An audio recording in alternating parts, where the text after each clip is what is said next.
안녕하세요. 법학박사 법무사 전문의원 김철증입니다.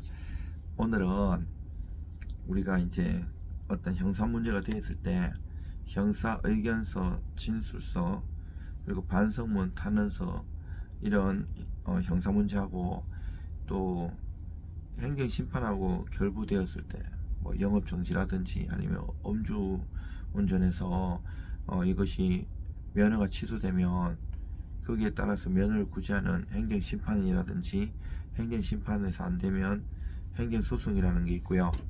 우리가 이제 공인중개업이든 어떤 가게를 하든 술집을 하든 영업정지가 되면 그 영업정지돼서 이의신청하고 행정심판, 행정소송, 그리고 각 단계마다의 집행정지 신청 이런 것들이 있어요. 그렇지만 이거 갖고 별개로 음주운전 했을 때 형사가 돼요. 옛날에는 초심 같은 데는, 초범 같은 경우에는 벌금형도 많이 났어요. 벌금도 천차만별이라 가지고 2천만 원부터 많아요, 차이가. 이것이 벌금 문제도 있지만 실형이나 집행유예를 받을 수 있어요. 이게 커요. 이렇기 때문에 음주운전하면 나도 다치지만 상대방을 목숨을 해할 수 있기 때문에 하셔서는 안 됩니다. 그렇지만 피치 못하게 하는 경우가 있어요. 예를 들어 내가 만약에 예를 들어서 내가 한 사건 중에 엘리베이터를 수리를 하는 기사인데 그 날이 비번인데 그 근처에서 친구들하고 오랜만에 술을 먹고 있었는데 그 엘리베이터에 사람이 갇혀 있어가지고 부득이하게 그 사람을 불렀고 좀 근처라서 하게 했는데 술을 먹어가서 완강히 부인을 했는데도 가라고 해가지고 하고 그 엘리베이터 1시간 동안 갇혀 있는 사람은 구제했지만 자기는 억울하게 면허 취소되고 형사처벌받게 될 경우라든지 또 여러가지 많은 사유들이 있어요. 제가 또 서울대 화계통에 이공계통에 그 나오신 분인데 이분도 이제 운전을 해야만 하는 업종이었는데 그 회사에서 그 구내 안에 있는 도로에서 이거를 음주를 약간 했는데 부득이하게 구제된 건데 한다고 다 구제되는 게 아니고요. 정말 그 행정심판 단계에서는 꼭 법을 갖고 싸우는 건 아니, 법도 들이지만 그 좀 선처를 바라. 왜냐하면 행정심판 그 상대 그 처분한 그쪽에 공무원이 답변서도 보내고 올라게 그거를 우리가 신청서 만약 음주구제 행정심판위원회가 중앙 저기 세종시에 있거든요. 거기 중앙행심위에 내면 걔들이 그 상대 그 만약에 음주구제든 그 영업정지든 그 상대방한테 보내요. 그러면 그 공무원들이 답변서 하기 때문에 그 해당 분야의 법조문이나 이런 거는 공무원들이 더 잘하세요. 그래서 그 법조문 갖고 싸우면 해줄 것도 안 해줘요. 그래서 좀 선처를 구하는 거, 몸 아픈 거, 가정적으로 어려운 거, 부양가족, 내가 그동안 열심히 살았고 봉사하고 이런 것들을 구구절절하게 하는 게 좋고요. 또 이것보다는 형사가 문제가 돼가지고 이게 빨리 진행이 돼요.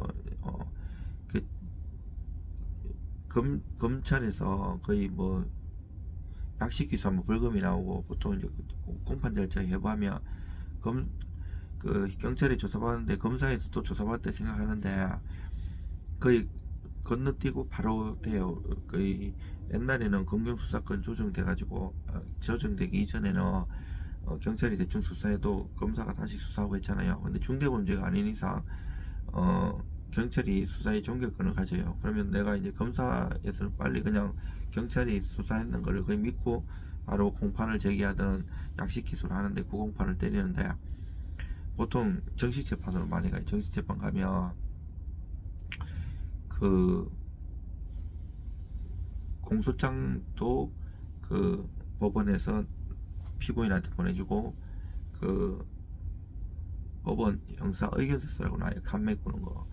칸맥 꾸는 거 그것도 대충 손으로 쓰면 안 되고요. 그것보다는 법무사나 변호사가 잘 의견서 진술서 형식으로 이것을 다투면 다투는 거에 대해서 쭉 쓰고 그 선처를 바라면 선처에 대해서 잘 써야 돼요. 거기 칸막힌 거는 거의 그냥 파악 표면적으로 하려고 동그라미 치고 갈로에 이런 정도 걸랑이요. 가족 누구 되고 이러면 되고 이런데 그것보다는 법리적으로 그 판례 조문 그리고 이 사건의 경과 그 모든 범죄는 죄형 법정주의에 따라고 형사는 죄하고 형벌이 형법이든 특별법이든 법률의 규정이 있어야지 그거 갖고 처벌하거든요. 옛날에 원님 재판이나 중세시대하고는 다르죠. 마음대로 막 처벌하는데 지금은 현대에 와서는 죄형 법정주의가 중요한데 그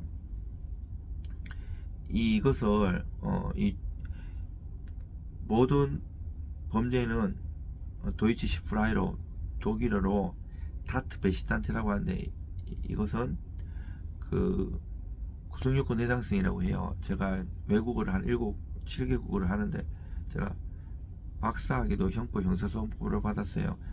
석사는 고대에서 민법 민사소송법 강제집행 민사집행법 신탁법 이런 걸 했지만 박사는 서울시립대에서 형법 형사소송법을 했어요.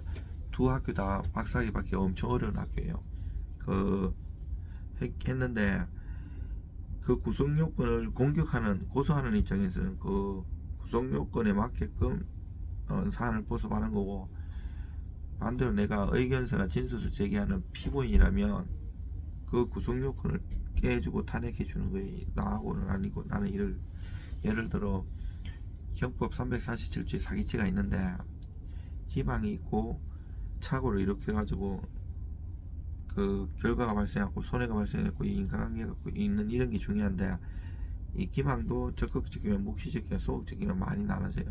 근데 만약에 대여금 사기라고 하면 고소하는 입장에서는 이 빌려줄 때 이 상대방 피고소인이 변제 자력이 없고 변제 의사가 없는 것을 주장하면 돼요.